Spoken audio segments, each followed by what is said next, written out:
Sir economic reforms since 1991, new economic policy. Sir new economic policy में हम दो main चीजों पे कंसर्न किए थे, एक है स्टेबलाइजेशन मेजर और एक है स्ट्रक्चरल रिफॉर्म्स। स्टेबलाइजेशन मेजर मतलब सर जहां पर हम चाहते थे हमारी इकोनॉमी स्टेबल हो जाए। स्टेबल इन द सेंस हम चाहते सर हमारी इकोनॉमी में ना इन्फ्लेशन रहे ना डिफ्लेशन रहे, क्योंकि सर 1991 के पहले हमारी इकोनॉमी में बहुत ज्यादा इन्फ्लेशन था। इन्फ्लेशन के रीजन क्या थे सर कि हमारे इंडिया में पॉपुलेशन बहुत ज्यादा थी और पॉपुलेशन ज्यादा होने के कारण सर डिमांड ज्यादा थी और उसके कारण इन्फ्लेशन बहुत ज्यादा था। तो ये one of the great concern था जहां पर हमें स्टेबलाइजेशन चाहिए था। दूसरा था सर स्ट्रक्चरल रिफॉर्म।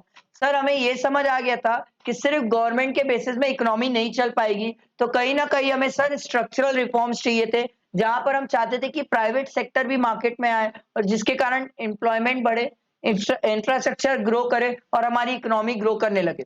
तो ये दो मेन पर्पस थे सर न्यू इकोनॉमिक पॉलिसी के। ठीक। Sir elements of new economic policy सबसे पहला दिया हुआ है सर लिबरलाइजेशन। लिबरलाइजेशन वर्ड का मतलब हम क्या याद रखेंगे? फ्रीडम। सर जहां पर फ्रीडम प्रोवाइड की गई थी सर, ताकि कहीं ना कहीं इकोनॉमी को हम ग्रो कर सके। इसमें जो हमने इकोनॉमिक रिफॉर्म्स किया था अंडर लिबरलाइजेशन, सबसे पहला दिया हुआ था industrial sector reforms. Industrial sector में सबसे पहला था sir abolition of industrial licensing.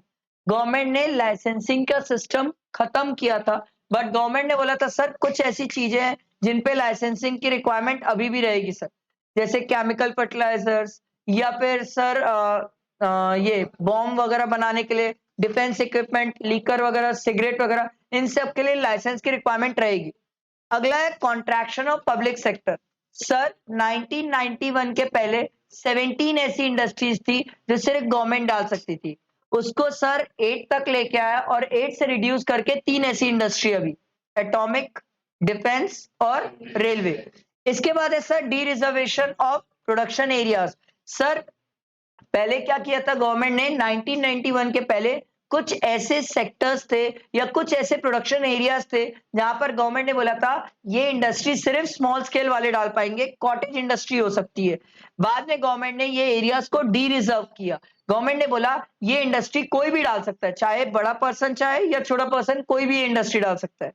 अगला है expansion of production capacity. Government ने पहले बोला था सर कि कोई भी आदमी अगर उसकी मशीन की कैपेसिटी 100 यूनिट की है, अगर कल के दिन वो 110 यूनिट भी बनाना चाहता है, तो 10 यूनिट बनाने के लिए जो नई मशीन लाएगा उसके लिए उसको वापस लाइसेंस लेना पड़ेगा। बाद में गवर्नमेंट ने इस लॉ को हटाया और गवर्नमेंट ने बोला कि सर अगर कोई अपना प्रोडक्शन कैपेसिटी बढ़ाता भी है तो उसको फ्रेश लाइसेंस की रिक्वायरमेंट नहीं है। अगला है sir freedom to import capital goods. Sir government ने क्या किया था, पहले इंपोर्ट सब्स्टिट्यूशन स्ट्रैटेजी के कारण सर कैपिटल गुड्स कोई भी इंपोर्ट बंद कर दिया था। बाद में गवर्नमेंट को समझ आया कि हमारे पास इस लेवल की टेक्नोलॉजी ही नहीं है और अगर हम बाहर से इंपोर्ट मना कर देंगे टेक्नोलॉजी का, तो यहाँ पर हम गुड्स बना के बेच ही नहीं पाएंगे। तो गवर्नमेंट ने बाद में बोला कि सर हम इंपोर्ट ऑफ कैपिटल गुड्स आपको अलाउ करते हैं। उसके बाद हमने पढ़ा था sir financial sector reform. Sir financial sector में हमने बोला सर पहले आरबीआई एज अ रेगुलेटर काम करती थी। रेगुलेटर वर्ड का मतलब होता है रेगुलेट करती थी। रेगुलेट करना मींस सर जहां पर आरबीआई अपने हिसाब से रेट ऑफ इंटरेस्ट हर चीज का डिसाइड करती थी। बाद में आरबीआई एज अ फैसिलिटेटर काम करना स्टार्ट करी। फैसिलिटेटर मतलब आरबीआई ने बोला अब मार्केट में जो भी इंटरेस्ट रेट सेट होगा वो हम सेट नहीं करेंगे, वो on the basis of market forces होगा, और मार्केट फोर्सेस मतलब डिमांड एंड सप्लाई। ठीक है। उसके बाद हमने बोला सर टैक्स रिफॉर्म्स। हमने टैक्स में भी रिफॉर्म किया, क्योंकि सर पहले क्या होता था इंडिया में बहुत टैक्स की चोरी होती थी। तो सर गवर्नमेंट ने क्या किया, स्ट्रिंजेंट लॉज लाए, ऐसे लॉज लाए जिसके कारण टैक्स की चोरी ना हो। इसमें दो पार्ट में डिवाइड किया गया, डायरेक्ट और इनडायरेक्ट। डायरेक्ट टैक्स वो होता है सर जो डायरेक्टली किसी के भी इनकम पे लगता है। इनडायरेक्ट टैक्स वो होता है सर जो कोई भी गुड्स या सर्विसेज पे लगता है। सर डायरेक्ट टैक्स का एग्जांपल इनकम टैक्स है, वेल्थ टैक्स है, ये गिफ्ट टैक्स है, ये सब डायरेक्ट टैक्स है। सर इनडायरेक्ट टैक्स का एग्जांपल जीएसटी है, कस्टम है, सर्विस टैक्स है, वेट है, एक्साइज है, ये सब इनडायरेक्ट टैक्स है sir. Foreign exchange reforms. Sir हमारे पास फॉरेन करेंसी बहुत कम थी। 1990 में इंडिया के पास फॉरेन एक्सचेंज रिजर्व जो था वो सिर्फ 6 बिलियन था। गवर्नमेंट को लगा कि अगर ये फॉरेन रिजर्व हमारा नहीं बढ़ेगा तो हम कल के दिन इंपोर्ट कैसे करेंगे। तो गवर्नमेंट ने क्या किया, इंडियन करेंसी को डीवैल्यू किया। डीवैल्यू करने का मतलब है सर, हम हमारी करेंसी की वैल्यू कम किए। वैल्यू कम करने का मतलब है सर, जहां पर हमने $1 20 किया, एग्जाम्पल $1 20 करने का मतलब ये है कि बाहर वाले अगर इंडिया में कोई भी चीज इन्वेस्ट करे या गुड्स खरीदे तो उनके लिए 20 टाइम्स सस्ता होगा, और जब इंडिया वाले बाहर कोई गुड्स खरीदेंगे या परचेस बाहर इन्वेस्टमेंट करेंगे तो हमें 20 टाइम्स महंगा पड़ेगा। इसका फायदा ये हुआ कि सर बाहर वाले इंडिया में आके बिजनेस करना स्टार्ट किए और इंडिया में आके गुड्स परचेस किए, जिसके कारण क्या हुआ, हमारे पास फॉरेन रिजर्व्स बढ़ने लग गए सर। समझ आया? अगला दिया हुआ sir trade and investment policy reforms. इसमें भी हमने चेंजेस किया। हमने पहले सर इंटरनेशनल कंपटीशन को वेलकम किया, क्योंकि हमें एक चीज समझ आई सर, जब तक कंपटीशन नहीं होगा तब तक इकोनॉमी ग्रो नहीं होगी सर, क्योंकि बिना कंपटीशन के हमें ये पता ही नहीं चलेगा कि हम कितने इनएफिशिएंट है और कितने आउटडेटेड है। अगला है फॉरेन इन्वेस्टमेंट। हमने फॉरेन इन्वेस्टमेंट को दो तरीके से आने दिया इंडिया में, एक होता है एफडीआई और एक होता है एफआईआई।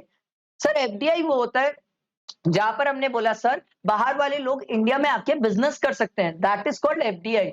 एफआईआई क्या होता है सर, जहां पर हमने बाहर वाले लोगों को बोला आप इंडियन शेयर मार्केट में इन्वेस्ट कर सकते हो, एफआईआई। उसके बाद है फॉरेन टेक्नोलॉजी। सर हमें एक चीज पता थी, जब तक हम टेक्नोलॉजी एडवांसमेंट नहीं करेंगे तब तक हम हमारी इकोनॉमी को ग्रो नहीं करेंगे, तो सर हम कहीं ना कहीं फॉरेन टेक्नोलॉजीज की तरफ मूव करना स्टार्ट किए। इसके पॉइंट देखो, सबसे पहले dismantling of quantitative restriction on import of goods and export, on import and export. Dismantling word का मतलब होता है सर कोई चीज कम करना या खत्म कर देना। क्वांटिटेटिव रेस्ट्रिक्शन मतलब नंबर के टर्म पे रेस्ट्रिक्शन, किस चीज में, इंपोर्ट और एक्सपोर्ट। गवर्नमेंट को समझ आ गया था सर, जो हम रेस्ट्रिक्शंस लगा रहे हैं वो रेस्ट्रिक्शन पॉसिबल नहीं है। इंडिया की पॉपुलेशन इतनी ज्यादा है कि इतनी ज्यादा होने के कारण सर अगर हम एग्रीकल्चर प्रोड्यूस बाहर से नहीं खरीदेंगे तो सर हम इंडिया के लोगों को भूखमरी में मार देंगे। जो हुआ था सर, वेस्ट बंगाल का बहुत फेमस किस्सा है, 1977-78 में सबसे बड़ी भूखमरी आई थी सर, ड्रॉट सबसे ज्यादा आया था सर, जिसमें कितने लोग मरे थे, वेस्ट बंगाल के कुछ मिलियंस में लोग मरे थे सर, बहुत फेमस किस्सा है। Reduction in tariff area, tariff rates. Tariff rates मतलब टैक्स रेट। सर हमने क्या किया, टैक्स रेट्स को कम किया, जिसके कारण क्या हुआ सर, जो गुड्स बाहर से आ रहे थे वो सस्ते हुए, तो यहाँ पर बहुत सारे लोग ने टेक्नोलॉजिकल, बहुत सारे लोग सर यहाँ पर नई नई टेक्नोलॉजी को क्या करे सर, लाने लगे, इंपोर्ट करने लगे। अगला है removal of import licensing.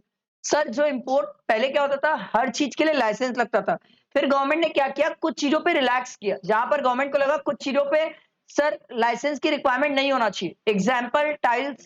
Sir tiles में लाइसेंस की क्या रिक्वायरमेंट, टाइल्स कोई ऐसी हैजार्डियस गुड तो नहीं है सर, या ऐसी कोई चीज नहीं है जो एनवायरमेंट को हार्म करे, तो गवर्नमेंट को लगा कुछ चीज ऐसी है जिसपे लाइसेंस की रिक्वायरमेंट नहीं होनी चाहिए, जैसे कपड़े है, गेहूं है, तो इन सब चीजों पे मना किया।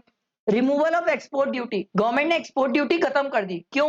गवर्नमेंट ने सिंपल बोला कि सर अगर एक्सपोर्ट में हम टैक्सेस लगाएंगे तो हमारे गुड्स इंडिया से बाहर महंगे हो जाएंगे, महंगे हो जाएंगे तो बाहर मार्केट में हम कॉम्पीट कैसे करेंगे, तो गवर्नमेंट ने क्या किया, एक्सपोर्ट ड्यूटी खत्म कर दी, जिसके कारण क्या हुआ, गुड्स सस्ते हुए और हमारे गुड्स बाहर बिकने लगे, इससे भी डिमांड हुई और हमारे पास फॉरेन रिजर्व्स आने लगा।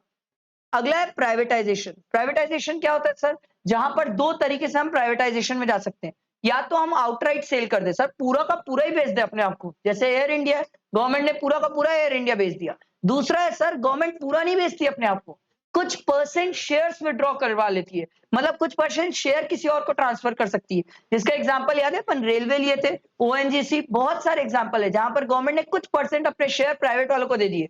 ठीक है, इसको आप एक बार रीड करके जाएंगे sir, Maharatna, Navratna and mini ratna, ठीक है, इंडिया की। उसके बाद है सर प्राइवेटाइजेशन के कुछ फायदे तो कुछ घाटे। फायदा देखो सर, सबसे पहला मेरिट्स क्या है, ये जितना भी प्राइवेट सेक्टर है ये सेल्फ इंटरेस्ट पे काम करता है। सेल्फ इंटरेस्ट मतलब प्रॉफिट मोटिव से, इन लोग प्रॉफिट कमाते हैं तो इन्वेस्टमेंट करते हैं, इन्वेस्टमेंट करते हैं तो आउटपुट बढ़ता है, जीडीपी बढ़ती है।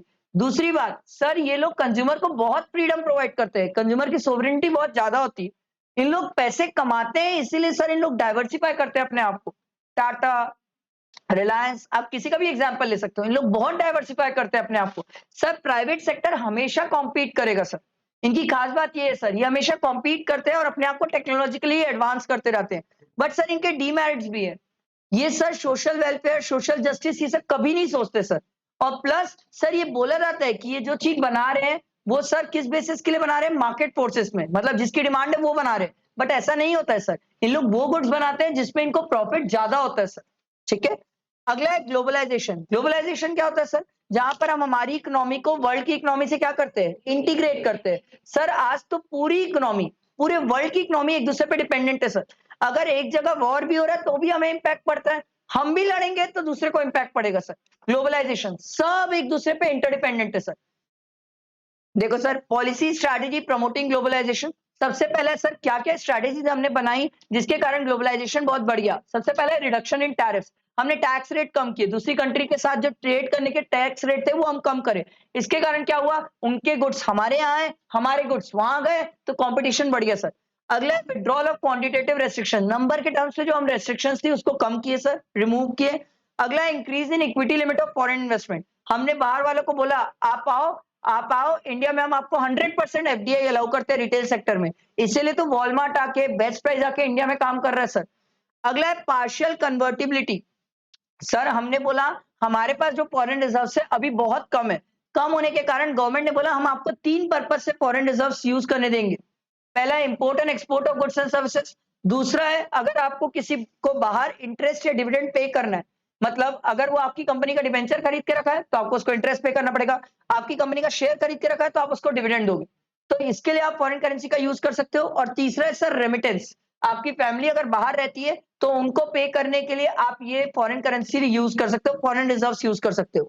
अगला है long term trade policy. Sir हम जितनी भी कंट्रीज है, हर कंट्रीज के साथ एक ट्रीटी साइन करते हैं, एमओयू साइन करते हैं, और जिसके बेसिस में हम ये डिसाइड करते हैं कि अगले 1 साल तक हम आपस में बिजनेस कैसे करेंगे। Long term trade policy. देखो अगला, एन अप्रेजल ऑफ एलपीजी।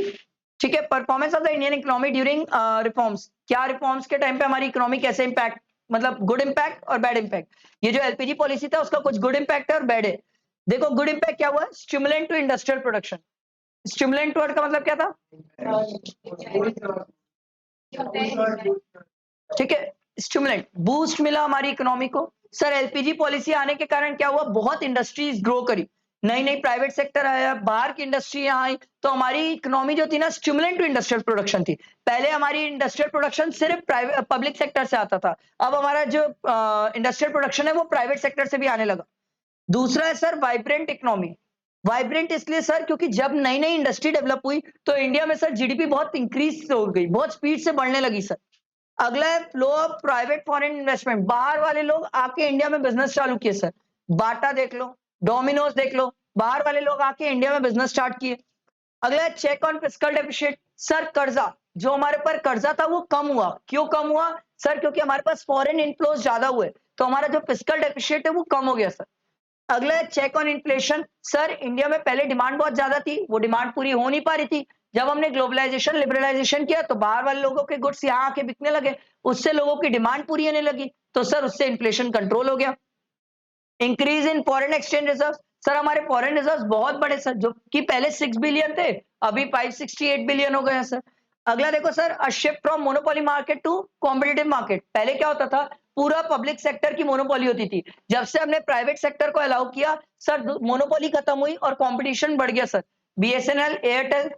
ठीक है, अगला देखो sir, recognisation of India as a emerging global power. Sir India की पॉपुलेशन बहुत ज्यादा है, यहाँ डिमांड बहुत ज्यादा है, यहाँ रिसोर्स की अवेलेबिलिटी ज्यादा है, तो सर जितने लोग यहाँ बाहर से बिजनेस करने आ रहे हैं यहाँ, या फिर प्राइवेट सेक्टर जो यहाँ पर ग्रो करते जा रहा है, उसके कारण सर हो क्या रहा है? प्राइवेट सेक्टर के कारण इंडिया की इकोनॉमी क्या हो गई है? इमर्जिंग ग्लोबल इकोनॉमी बोला जाता है सर हमें। अगला देखो सर, कंज्यूमर सोवरेनिटी। सर जहां प्राइवेट सेक्टर जाएगा वहां कंज्यूमर की फ्रीडम बढ़ेगी सर, कंज्यूमर की फ्रीडम कभी कम नहीं होती प्राइवेट सेक्टर से। अगला है बैड इंपैक्ट। सर कुछ घाटे भी है एलपीजी पॉलिसी के। सबसे पहला है लॉपसाइडेड ग्रोथ प्रोसेस। सर हुआ ये जितनी भी बाहर से कंपनीज आ रही है ये सब सर मशीन थ्रू काम करती है, मतलब कैपिटलिस्टिक, मतलब सॉरी कैपिटल इंटेंसिव काम करती है। हुआ ये, हमने सोचा था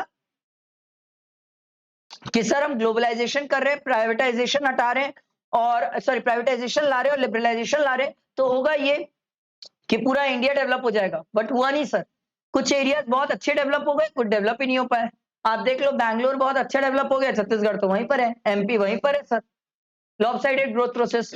अगला देखो sir, spread of consumerism. Sir जितना प्राइवेट सेक्टर आएगा उतना कंज्यूमर के हाथ में पावर बढ़ते जाएगा।